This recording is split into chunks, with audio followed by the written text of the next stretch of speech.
Bangladesh premier league BPL নিয়ে বড় update. দর্শকদের জন্য এসেছে নতুন সূচি, আর সেটি আনুষ্ঠানিকভাবে প্রকাশ করেছে বাংলাদেশ ক্রিকেট বোর্ড বিসিবি। তবে এই সূচিতে রয়েছে বেশ কিছু গুরুত্বপূর্ণ পরিবর্তন। চলুন জেনে নেওয়া যাক কি কি বদল এলো বিপিএল এর নতুন সূচিতে। সাবেক প্রধানমন্ত্রী ও বিএনপি চেয়ারপারসন বেগম খালেদা জিয়ার মৃত্যুতে গত মঙ্গলবার অর্থাৎ 30 ডিসেম্বর বিপিএল এর খেলা স্থগিত রাখা হয়েছিল। আর সেই কারণেই টুর্নামেন্টের পুরো সূচিতে বড়সড় পরিবর্তন আনতে বাধ্য হয়েছে বিসিবি। নতুন সূচি অনুযায়ী চট্টগ্রামে আর কোনো ম্যাচ অনুষ্ঠিত হবে না। আগে বন্দরনগরী চট্টগ্রামে যেসব ম্যাচ হওয়ার কথা ছিল সেগুলো পুরোপুরি বাতিল করা হয়েছে।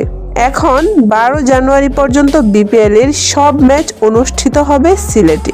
এরপর 15 জানুয়ারি থেকে শুরু হবে ঢাকা পর্ব। ভেন্যু মিরপুর শেরেবাংলা জাতীয় ক্রিকেট স্টেডিয়াম।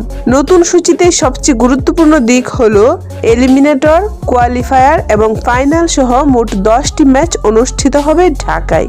19 জানুয়ারি অনুষ্ঠিত হবে এলিমিনেটর এবং একই দিন সন্ধ্যায় প্রথম কোয়ালিফায়ার। একদিন বিরতির পর 21 জানুয়ারি দ্বিতীয় কোয়ালিফায়ার। আর 23 জানুয়ারি সন্ধ্যা 7টায় বসবে বিপিএল এর মহারণ ফাইনাল।